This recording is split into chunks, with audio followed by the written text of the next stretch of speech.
This news is funded by viewers like you. Please support our work at democracynow.org/give. This is Democracy Now!, democracynow.org, the War and Peace Report. I'm Amy Goodman. We look now at the tragic deaths of two Black men who died while experiencing mental health crises.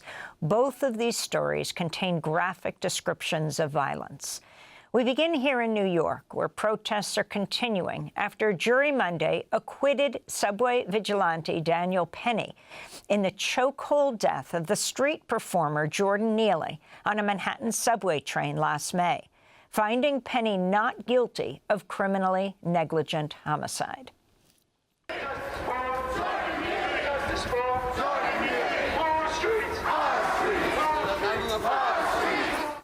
Neely was just 30 years old and a beloved Michael Jackson impersonator. He was unhoused, he was hungry, he was crying out for help when Penny, a white former U.S. Marine, attacked him, pinned him down on a subway train by the neck for 6 minutes. Neely's family has separately filed a civil lawsuit against Penny. Neely's father, Andre Zachary, was removed from the New York courtroom Monday after protesting the not guilty verdict, along with others. Zachary spoke from outside the courthouse. I miss my son. My son didn't have to go through this. I didn't have to go through this either. It hurts. Really, really hurts. What are we gonna do, people? What's gonna happen to us now? I had enough of this. The system is rigged. Come on, people. Let's do something about this. For more, we're joined by Christopher Neely, uncle of Jordan Neely. He was in the courtroom during parts of the trial. Thank you so much for being with us, Christopher. Our deepest condolences on the loss of your nephew. And I'm so sorry that as you were in the courtroom, you had to see over and over again what happened to your nephew. Yes. Can you share your reaction to the verdict? I was totally taken aback. It was very hurtful. It was so unexpected. Friday, before the judge sent the jury away for the weekend to tell them to have a good weekend and think on their verdict, we had people in the jury fighting for Jordan Neely. They were fighting for him. People believed that Jordan Neely should have been alive today.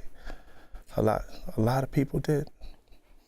Tell us about who Jordan was. I know you brought something that is very precious to you, that was precious to Jordan. Yes. Jordan, first of all, he was my sister's son.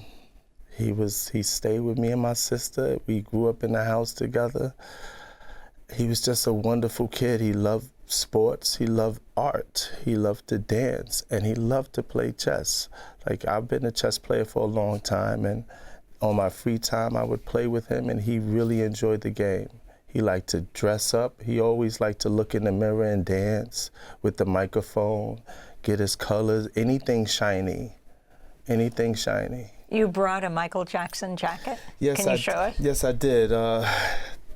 This is a remake that that I had got Jordan when he was maybe 25, 24, 25. I think he wore like 2 or 3 times maybe. My mother kept it in the house. This is off the, I got this made off the Michael Jackson soundtrack, Leave Me Alone. At the end of the video, this is the jacket that he had on. You can hold it up. Sure. Wow. So for our radio listeners, Christopher's holding up this gold, red, and black, what you definitely identify with Michael Jackson jacket. Yes. Yes, these are the buttons. It took a while to get it done, but they did a great job, I think. This is the back of it. I loved it. It fit him perfectly. And many New Yorkers, when Jordan died, shared videos of Jordan performing as Michael Jackson. Yes. He was very well recognized. you, Christopher, as Jordan's uncle, would go around the city looking for him sometimes. Is that right? Subway stops, bus stops? That's correct. Anywhere I can find him, the bus terminal, wherever I think he might be, like if it's cold, where he might be at, or whatever the case might be, especially when I found out that he was smoking weed. That was the first thing I found out about him. He was smoking weed. So I wanted to get on him about that and staying strong and just, like, you know, coming home. Can you talk about how the police dealt with what happened? How the police dealt with the man who killed your nephew, and what happened on that day, what you came to understand? It was buddy-buddy. I mean, when you look at the interview, it seems like they were buddy-buddy. They were leading him into finding out what occurred, but after they found out what occurred and they knew that he was dead, they still treated him like buddy-buddy. You know, he was a Marine. The officer was an ex-Marine, ex-military. He treated him like he was his friend, his buddy or pal. No handcuffs, no nothing. That's just unheard of. We're talking about Daniel Penny, the ex-Marine. Very different than what happened just in this last week as we witnessed this nationwide manhunt against the killer of Brian Thompson, the CEO of United Healthcare. The Jordan Neely case at all. They actually let him go. They let him go. They let Daniel Penny go. Yeah, we had to fight for justice. He put him in a chokehold, even when he said that he was defending the other passengers from your nephew. Correct. Many passengers were saying, let him go. Right. A lot of passengers, if you listen on the video, a lot of passengers saying, if you keep holding on to him, he will die. You know, you had a guy that called his wife that was from the military that was just giving him some advice on what to tell the guy that was holding his hand. And nobody listened. Nobody listened. Has the mayor's office, has Mayor Adams, who is a former police officer himself, has he reached out to you and to your family? Not at all. He didn't come to the funeral, the wake. He didn't. All he's been saying is, that justice was served for the city, especially after the verdict. I mean, everybody heard him. I'm not even giving too much attention to Eric Adams. He's just, to me, just a straight creep. So right now there's a lawsuit against Daniel Penny by his father, Andre Zachary. Correct. And how else are you moving forward?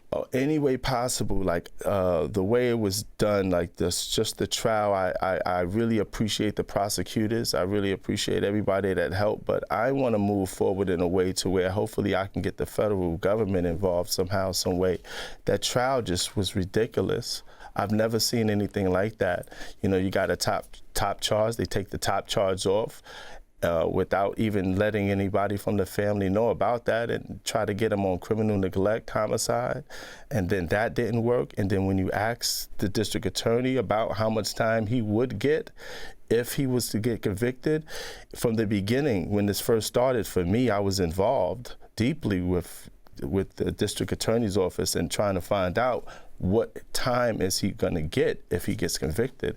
They told me 19 years for manslaughter in the second degree, which is the max, and criminal neglect homicide, the maximum is 5 years. I said, well, how much would he get on the top charge?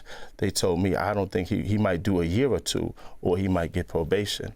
So if that's the case, how much is he gonna get for criminal neglect homicide? Oh, he's not gonna do no time. So I already knew from the beginning that he was probably gonna do no time. So this here, I was just hoping and praying that we would get some justice, but we didn't get no justice. Democracy Now! Is funded by viewers like you. Please give today at democracynow.org/give.